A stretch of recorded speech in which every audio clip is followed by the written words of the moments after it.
Ya, kita ke informasi pertama. Pemerintah mengakui Indonesia menghadapi krisis akut tenaga dokter spesialis, terutama di daerah. Hingga kini Indonesia hanya mencetak sekitar 2.700 dokter spesialis per tahun, padahal dibutuhkan tambahan 25.000 dokter dalam 1 dekade ke depan. Ya, staf ahli bidang teknologi kesehatan dan Ketua Tim Transformasi Teknologi dan Digitalisasi Kesehatan Kementerian Kesehatan Setiaji mengatakan, situasi ini membuka ruang bagi teknologi AI, integrasi data, dan telekonsultasi sebagai jalan pintas. Ini tak lain untuk menghadirkan layanan kesehatan yang lebih merata di seluruh wilayah. Setiaji menyoroti potensi besar AI dan digitalisasi dalam menjawab tantangan layanan yang timpang. Ia mencontohkan pemanfaatan telesurgery, yakni operasi jarak jauh yang memungkinkan dokter spesialis di kota besar mengoperasi pasien di daerah melalui dukungan robotik dan koneksi internet. Selain itu, integrasi data lewat platform Satu Sehat juga terus dikembangkan sejak diluncurkan pada tahun 2022.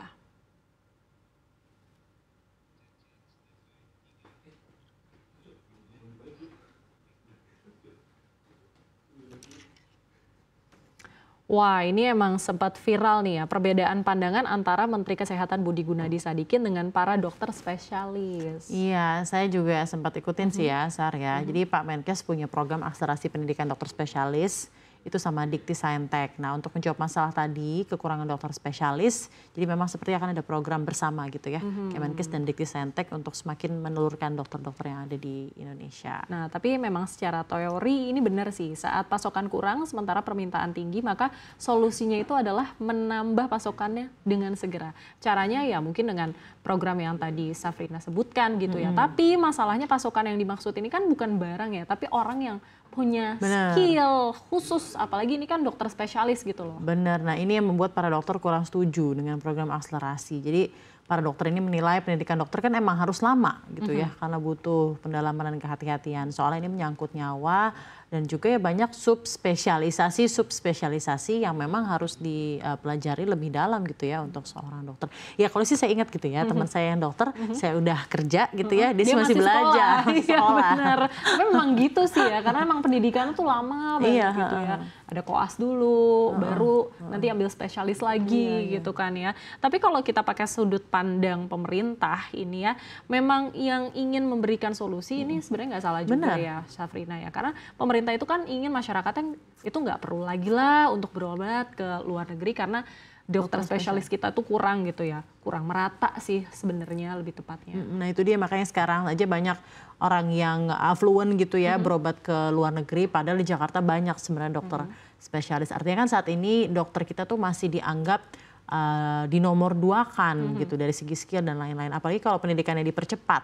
Nah, kalau pendidikan dipercepat seperti apa jadi nanti bisa semakin banyak kasus-kasus yang malpraktik gitu yang sering kita dengar, bahaya. Jadi bisa mencoreng nama baik kedokteran. Jadi kalau saya lihat ya sebenarnya mungkin solusinya bukan ke akselerasi ya, tapi lebih kepada semakin banyak lagi sih harusnya yang diterima fakultas kedokteran makin banyak dan lain-lain. Tapi mungkin ya ada bantuan-bantuan asistensi dan dokter-dokter lain gitu. Tapi justru itu juga mungkin ya Safrina, kalau misalnya dokter akselerasi ini kan harus segera atau diawasi nih agar lulusannya itu tetap sesuai standar biar nggak ada mungkin praktik-praktik yang di luar standar ataupun malpraktik gitu ya.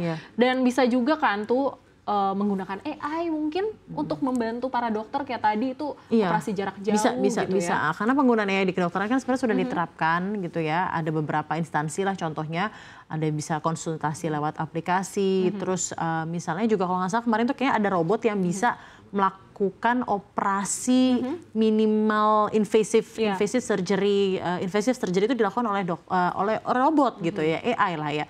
Nah terus ya hal-hal seperti kayak misalnya ya konsultasi chat, dokter langsung jawab chat para pasien gitu, tapi langsung AI. Nah, kalau misalnya database-nya tidak lengkap sih, jadi lebih kepada kayak ada loophole-nya aja kalau misalnya pakai AI. Jadi tetap sebenarnya butuh manusia juga gitu kan. Tetap manusia, tapi memang kalau menurut saya sendiri gitu ya, teknologi itu kan memang bisa dikembangkan. AI itu pun masih bisa terus berkembang begitu ya, Safrina. Tapi tinggal bagaimana nih pemanfaatannya itu biar bisa lebih mungkin dirasakan oleh banyak orang gitu, oleh masyarakat.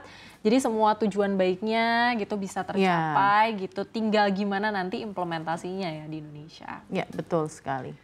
Kita ke informasi selanjutnya saja. Jumlah sekolah dasar di Indonesia ini terus bertambah, tapi murid yang mengisinya ini justru semakin dikit. Indonesia kini diambang fenomena baru, di mana generasi Z dan Alpha yang semakin mengecil.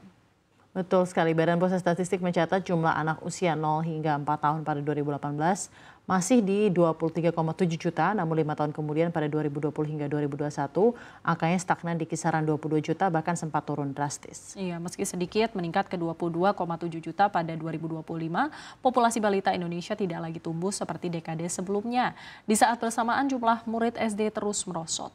Jika pada 2016 ada 25,6 juta siswa, kini hanya 23,9 juta pada 2024. Padahal jumlah sekolah dasar justru bertambah dari 61.566 unit pada 2003 menjadi 72,470 pada 2024.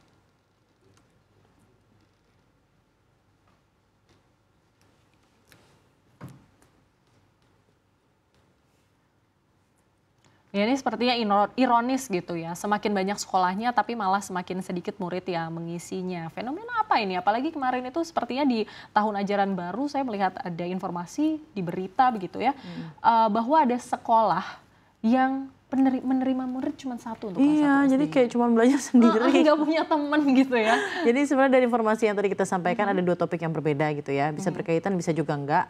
Satu, masalah angka kelahiran. Apakah semakin sedikit gitu ya, kayak di Jepang sih ya, jadi populasi semakin menurun, makin jarang orang yang nikah atau punya anak atau keputusan memiliki anak gitu ya, sama masalah anak sekolah, enrollment, jadi biaya juga untuk sekolah. Tapi kenapa beda ya, secara teori kan kalau jumlah anaknya menurun, memang jumlah murid SD juga pasti turun gitu ya otomatis. Tapi sebenarnya itu kalau kondisi ideal, masalahnya kondisi saat ini kan tidak ideal. Tidak semua anak tuh bisa sekolah, angka kemiskinan masih tinggi, ada masalah daya beli, PHK juga masih terjadi. Sementara hasrat biologis kadang juga tidak terbendung gitu ya. Jadi anak ada gitu ya, anak lahir. Tapi setelah anak masuk usia sekolah, uangnya tuh nggak ada gitu untuk membiayai sekolah. Makanya jadinya ya tidak ada voluntarily buat masuk ke sekolah ujung-ujungnya. Iya gitu juga loh. sih ya, mungkin kita bisa nih coba sorotin satu-satu. Mungkin pertama soal populasi balita ini, menurut Safrina sendiri apa penyebabnya? Apakah ini karena gaya hidup masa kini atau mengikuti tren di luar negeri yang hidup berkeluarga tanpa anak gitu? Atau mungkin ya mungkin juga itu, tapi kalau kita lihat big picture-nya gitu ya, Sar, kayak penyebabnya memang sama seperti di negara-negara lain gitu ya. Jumlah angka kelahiran anak itu menurun di negara-negara kayak Jepang, Korea Selatan, China, ujung-ujungnya itu ya karena ekonomi. Jadi karena unsur ekonomi yang menghimpit, harga pendidikan selangit, harga upbringing anak selangit, memiliki anak tuh dengan biaya nggak sedikit tentu jadi pertimbangan yang sulit gitu untuk setiap calon orang tua ataupun pasangan gitu yang ingin memiliki anak. Apakah juga gitu ya, jangan-jangan bahkan nggak mau punya anak, karena takutnya kalau misalnya ada anaknya nanti gak bisa memberikan yang terbaik gitu ya untuk anaknya. Ada juga loh yang seperti itu. Iya ada juga, karena beberapa orang lah mungkin di sosial media juga ada banyak yang menyerukan itu gitu ya. Kayak mau mapan dulu, bener. Mau punya anak biar anaknya tapi itu juga consideration yang cuma cukup logikal gitu kan. Untuk apalagi di saat sekarang gitu ya, Safrina juga tadi bilang ini apa-apa sekarang mahal gitu ya. Nah tapi memang kalau kita tarik gitu ya benang merahnya pakai kondisi ekonomi, ini sebenarnya seperti 2 pukulan sekaligus gitu ya. Itu pukulan yang pertama di mana ekonomi yang sedang gak baik-baik aja ini membuat pasangan muda enggan untuk punya anak, dan pukulan yang kedua ini para orang tua untuk menunda anak sekolah atau bahkan tidak menyekolahkan bagi masyarakat kelas ekonomi bawah. Ya sebenarnya ada faktor lagi. Kalau Sarah perhatikan ya, sekolah di Indonesia jumlahnya banyak tapi yang berkualitas menumpuk di beberapa tempat saja. Jadi sementara di daerah SD negeri pun kurang diminati karena memang kualitasnya kurang bagus. Jadi lagi-lagi ini kemerataan. Jadi sebenarnya agak sistemik gitu ya problemanya ya. Bener banget ya, tapi jadi kita tuh memang perlu yang namanya pemerataan sekolah ya memang ya. Jangan sampai anak-anak sekolah menumpuk cuma beberapa tempat saja atau beberapa wilayah saja gitu ya. Meskipun sekarang itu sudah ada sistem rayon gitu. Tapi pada kenyataannya para orang tua itu sepertinya tetap mencari sekolah terbaik gitu. Makanya butuh pemerataan skill setiap guru yang ada di setiap sekolah, jangan sampai ada ketimpangan. Betul. Kita ke informasi selanjutnya, di mana Perdana Menteri Malaysia Anwar Ibrahim ini mengumumkan serangkaian kebijakan fiskal baru untuk meredam keresahan publik atas kenaikan biaya hidup.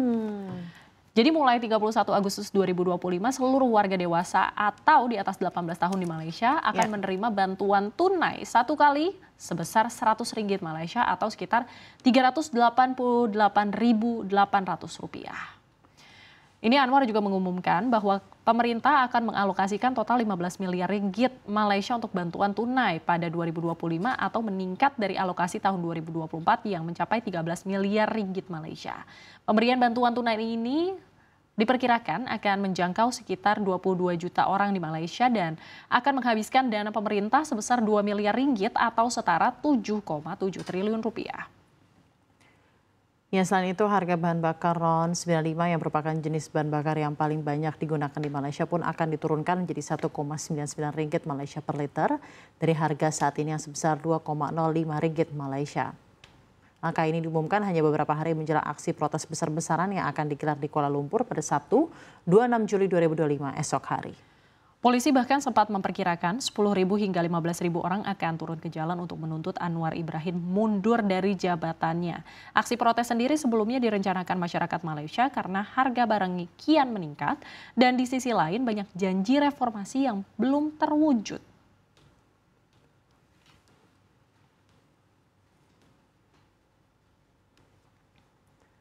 Ya, waduh, lagi-lagi kebijakan populis jadi strategi yang dipilih ya untuk mengamankan posisi gitu ya, benar banget ya Safrina ya, meski di sisi lain memang sepertinya sudah seharusnya juga gitu ya pemerintah Malaysia itu bertindak untuk membantu warganya di saat harga barang ini kian naik gitu ya. Kembali lagi itu, in this economy masyarakat memang butuh banyak stimulus. Kalau konsumsi masyarakat merosot ya dampaknya ekonomi juga bakal sulit tumbuh gitu kan. Jadi bantuan langsung tunai deh ya. Tapi masalah pengumuman kebijakan ini hanya berselang 2 hari sebelum jadwal aksi protes massal yang akan dilakukan warga Malaysia. Jadi kayak agak politis. Ada suspicious gitu ya orang-orang ya.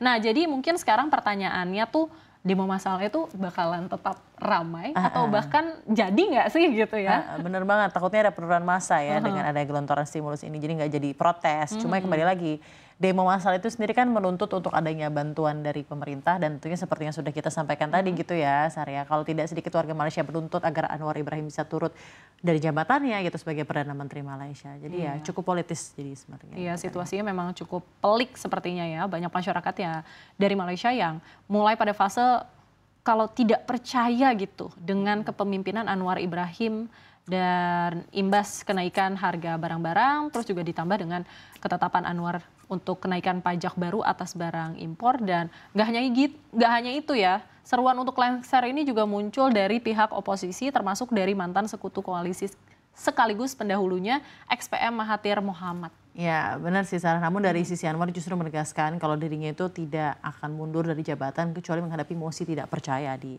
parlemen. Karena tidak pernah mencuri uang rakyat, tidak pernah bersekongkol jahat terkait negara sebab semua kontrak pemerintah lewat tender vendor yang terbuka dan transparan itu selalu dilakukan gitu menurut Anwar Ibrahim. Iya, jadi benar-benar ya bahwa situasinya politik rumit ya Safrina ya. Tapi kondisi yang runyam ini memang merupakan akumulasi situasi yang sebenarnya sudah terjadi gitu sebelumnya. Ini benar banget. Pada intinya kalau ibarat rambu-rambu lalu lintas saat ini sudah ada rambu-rambu kuning gitu yang ada di pemerintahan Anwar Ibrahim. Banyak warga Malaysia yang mulai kesulitan keuangannya sehingga mereka menuntut adanya aksi dari pemerintah gitu ya. Ya, meninjau situasi ekonomi dunia yang memang sedang tidak mudah gitu. Kebijakan berbagai negara untuk menyokong daya beli masyarakatnya memang sangat menarik ya untuk disimak gitu ya. Benar, tapi perlu dicatat juga nggak cuma Malaysia. Indonesia kan sebenarnya juga sudah lebih dulu gitu ya. Mengumumkan dan sudah memproses penyaluran bantuan subsidi upah sebesar 600.000 gitu ya bagi pekerja yang bergaji maksimal 3,5 juta rupiah. Jadi sebenarnya hal ini sudah sering dilakukan ya. Tapi sebenarnya kan bukan mengenai pemberian bantuan langsung tunai, tapi bagaimana sebenarnya high paying jobs itu tersedia gitu kan. Karena kalau itu cuma dikasih umpan-umpan saja cuma dikasih doang gitu tapi ya. Gimana kita benar-benar bisa mandiri gitu ya dengan income kita sendiri. Dan